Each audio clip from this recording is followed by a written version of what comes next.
감사합니다. 하나님께 할까요? 그래서 하나님의 말씀입니다. 하나님께 감사합니다. 네. 메리 크리스마스. 네. 통일돼서 인사합시다. 메리 크리스마스. 메리 크리스마스. 네, 주님 오심을 찬양합니다. 아멘. 삶의 소망을 잃어버린 우리에게 하나님이 허락하시는 온 땅과 열방을 덮고도 충만하게 남는 그런 은혜와 기쁨이 오늘 우리에게 주어진 줄로 믿습니다. 아멘. 성탄 아침입니다. 여러분, 성탄절에 가장 큰 은혜가 무엇인지 여러분 혹시 아세요? 그러니까 성탄 이 아침에 우리가 꼭 기억해야 되고 꼭 붙잡아야 되고 다시 새겨야 될 은혜가 있습니다. 성탄의 가장 큰 은혜는 하나님이 사람이 되셨다라는 사건입니다.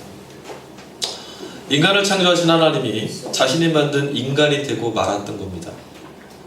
성탄의 은혜가 과연 무엇일지 여러분 혹시 생각해 보셨습니까? 하나님이 사람이 되셨다라는 말씀은 사람이 하나님처럼 되기 위해서 더 이상 노력할 필요가 없다라는 겁니다. 성탄은 인간이 하나님이 되지 않아도 참 사람이 될 수 있다는 것을 보여주는 하나님의 은혜의 사건입니다.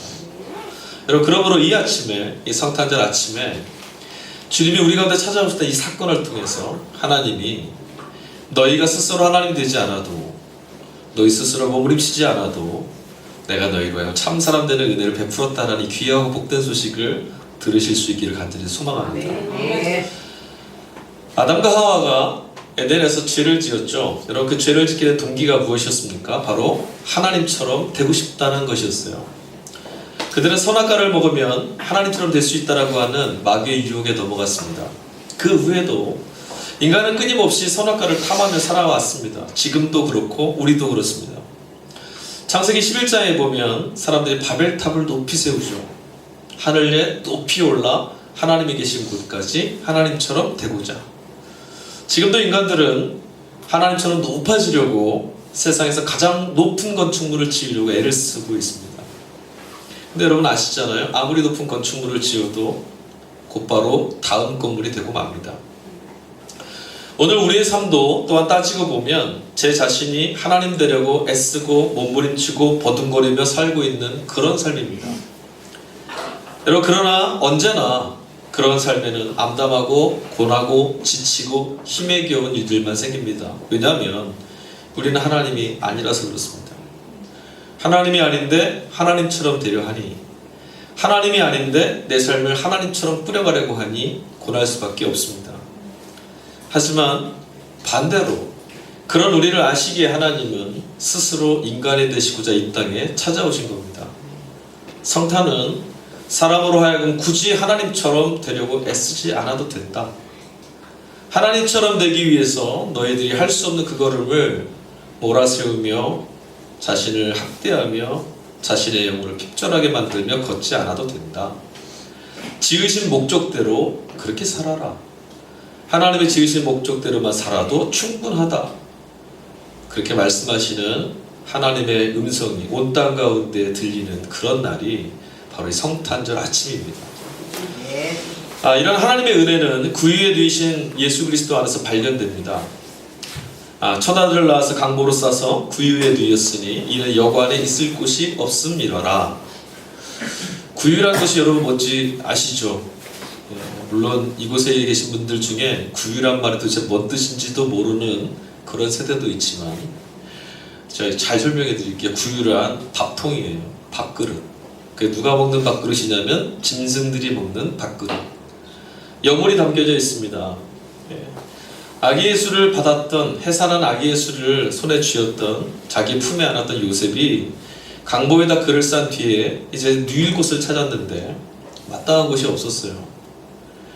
그럴 수밖에 없습니다. 왜냐하면 그곳이, 마리아가 해산했던 그곳이, 자신의 아들 예수를 받아들었던 그곳이 마구간이었기 때문에 그렇습니다.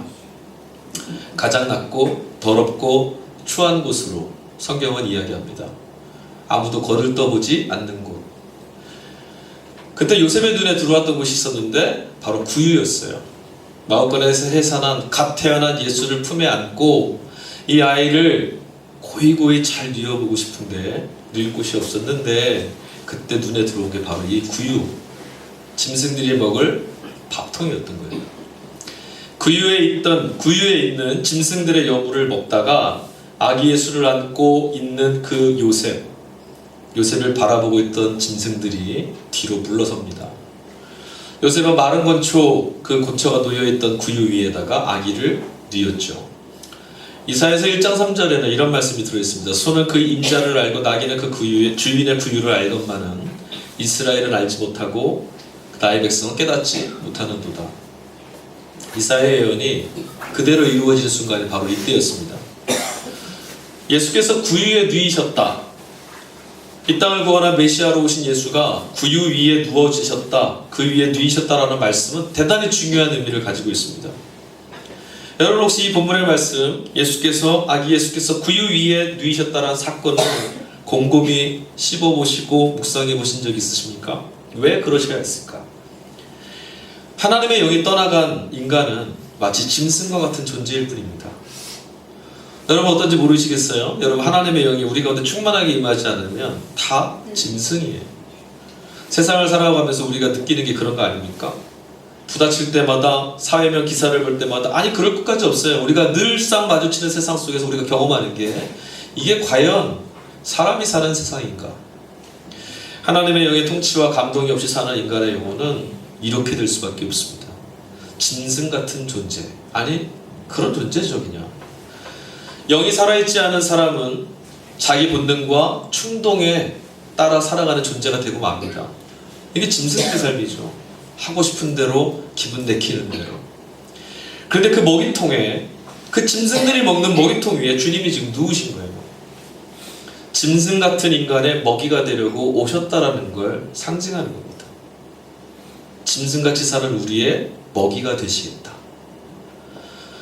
예수님은 인간의 죄의 문제를 해결하시기 위해서 자신의 몸과 생명을 아낌없이 주러 오신 분입니다. 그분이 구유에 누이셨다라는 것은 이것을 상징해 주는 겁니다. 이제 내가 너희의 먹이가 되어서 하늘의 신령한 음식이 되어서 너희를 짐승이 아닌 하나님이 지으신 참 사람처럼 살게 하겠다. 무엇을 먹느냐에 따라 그 존재가 어떤 존재인지 판가름 나기도 합니다. 여물을 먹는 건 짐승이죠. 잘 차려진 밥을 먹는 건 사람입니다.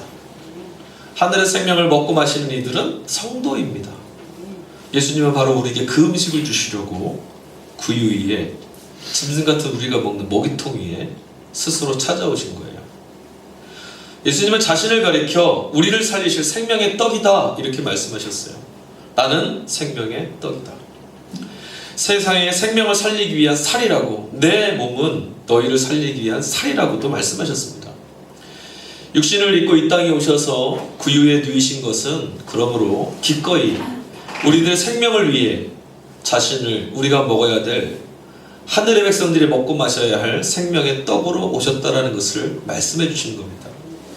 이렇게 우리는 예수님의 살과 피를 먹고 마심으로 죄사함을 받고 온전한 인간으로 회복되는 겁니다.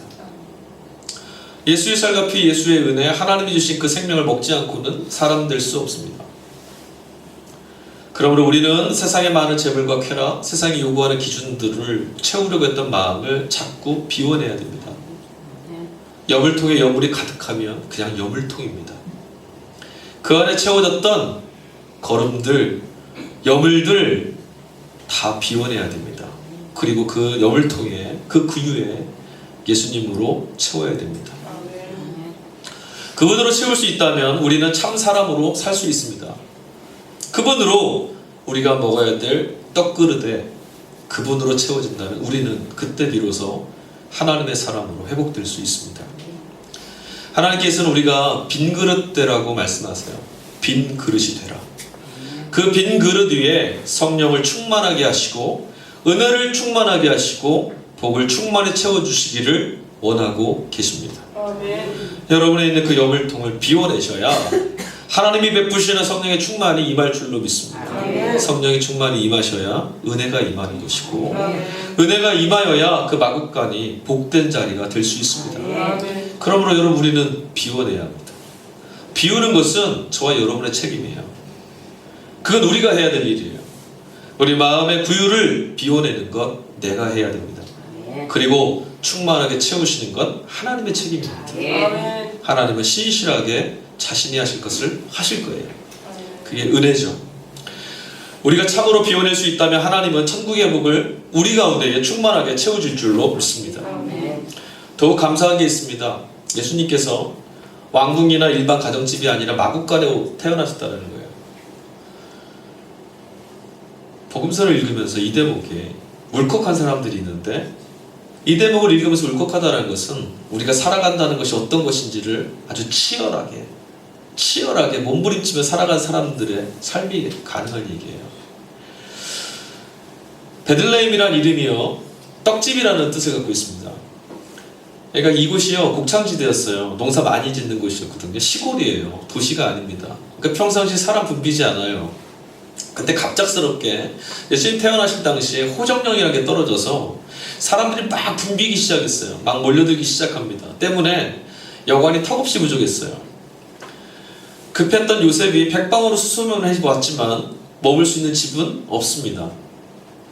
임산부였던 마리아 때문인지 딱히 여겼던 여관 주인이 배려를 해주었고, 그 배려의 대가로 주어진 게 바로 마국간이었습니다.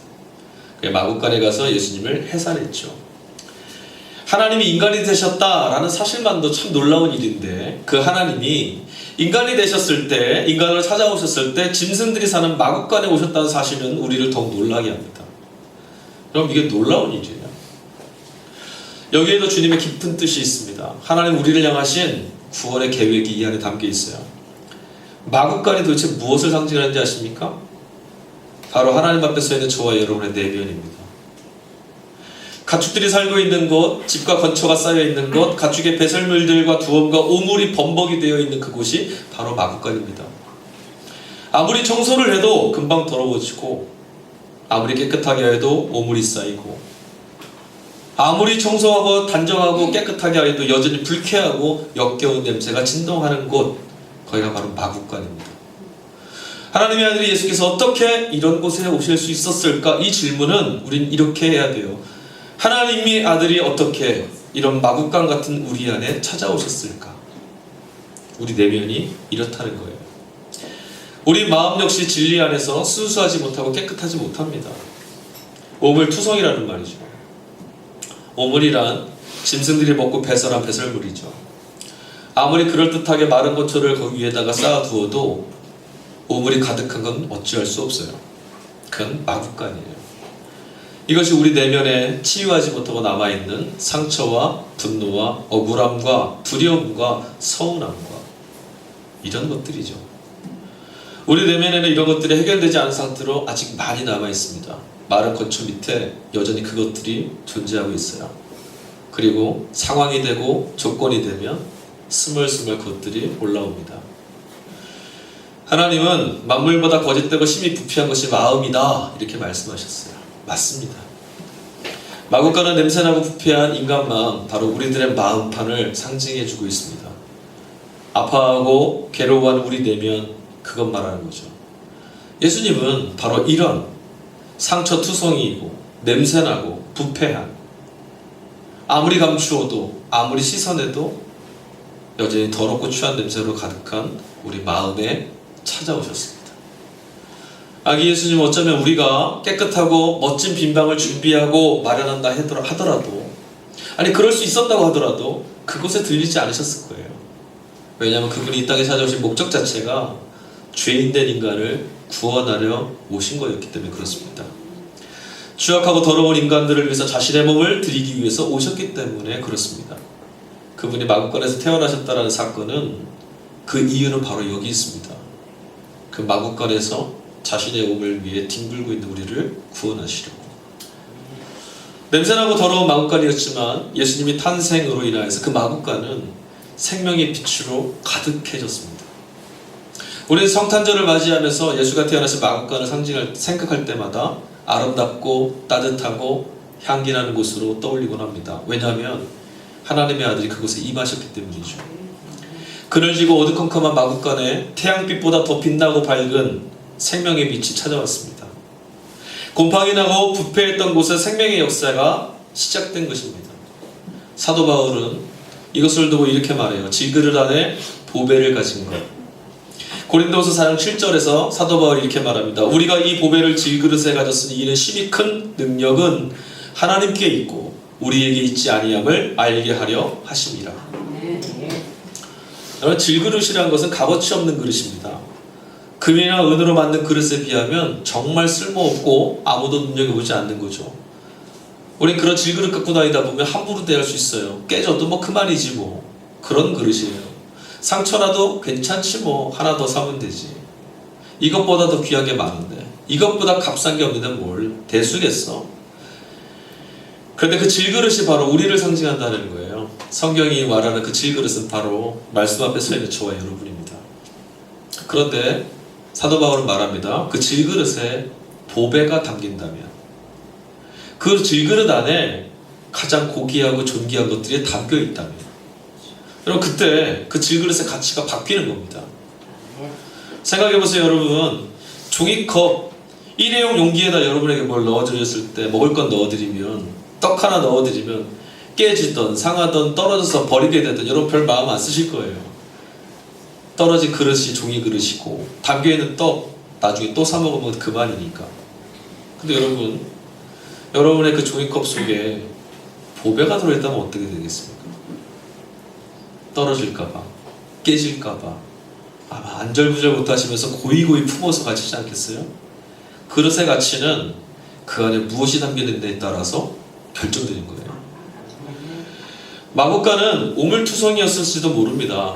네, 그런 곳입니다. 냄새나고 역겨운 곳입니다. 여러분, 축사에 한번 가보셨어요?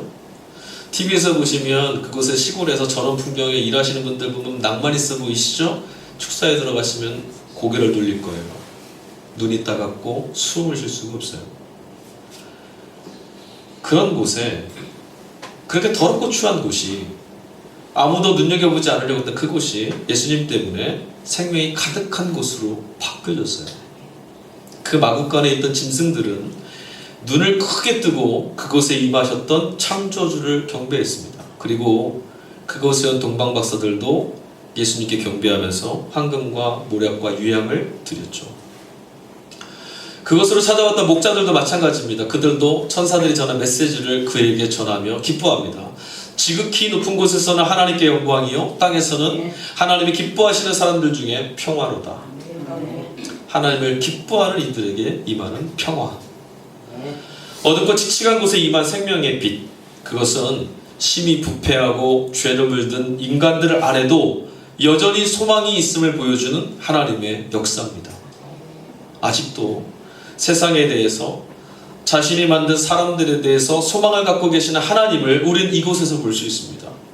가장 더럽고 가장 추하고 가장 역겨운 그곳에 하나님이 찾아오셨다는 것은 아직도 그들을 포기하지 않았다, 아직도 내가 너를 버리지 않았다 라는 말씀인 거죠. 우리가 오늘 이 아침에 성탄을 맞이하는 것은 하나님의 꿈과 소망이 아직도 우리 가운데 있다는 것을 뜻하는 겁니다. 하나님이 버리지 않으셨던 소식이, 그 기쁨의 소식이 오늘 성탄 아침에 우리에게 들려오는 소식입니다.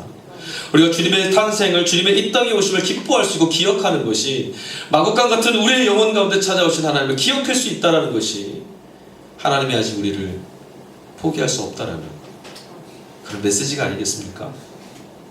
비록 부패했지만 생명의 빛만 비출 수 있다면, 비록 다 썩어서 버릴 수밖에 없는 그 구육관이지만 예수님의 십자가 보혈만 뿌려줄 수 있다면 아직도 소망이 있음을 하나님은 보고 계시는 겁니다. 아멘. 그래서 하나님께서는 예수님을 이 땅에 보내주셨고 우리 안에 또한 보내주셨습니다. 주님 지금 우리 안에 찾아오셨습니다.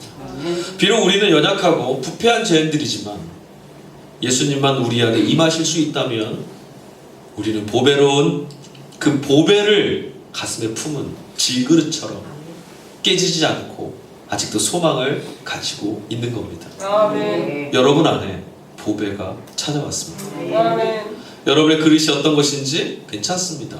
상관없습니다. 터졌어도 괜찮습니다. 깨졌어도 괜찮습니다. 나무로 만들었어도 괜찮고 집사기로 얼기설기 만들었어도 괜찮습니다. 그 안에 스스로 담기겠다고 찾아오신 그이가 보배이시기 때문에. 아멘. 하나님이 마구간에 예수님을 보내셨던 이 사건, 성육신하셨다는 이 사건은 우리 인간을 아직도 포기하고 계시지 않다는 것을 보여주는 사건이므로 우리 이 성탄의 아침에 감동받게 됩니다. 하나님은 아직도 포기하시지 않으셨습니다. 그러므로 우리도 포기해서는 안 됩니다. 아무리 이 세상에 악이 가득하다고 하더라도, 공중의 것을 잡은 사탄이 기승을 부린다고 해도, 하나님의 사람들이 무너지는 것 같고 눈물을 낸다고 해도, 죄악이 자신들의 자리를 우쭐대고 있다고 하더라도 하나님이 포기하시지 않는 이상 여전히 희망은 우리에게 있습니다. 아무리 이 나라가 혼란 가운데 있다 하더라도, 우리의 삶이 힘들다고 할지라도 여전히 소망은 있는 줄로 믿습니다. 바로 이곳에. 사랑하는 성도 여러분, 포기하지 마십시오. 여러분 자신에게도 포기하지 마시길 바랍니다. 하나님은 아직도 여러분들을 기대하고 여러분들을 기다리고 계십니다. 예수님은 아직도 우리를 위해서 여전히 기도하고 계시고 성령은 우리 안에서 역사하고 계십니다.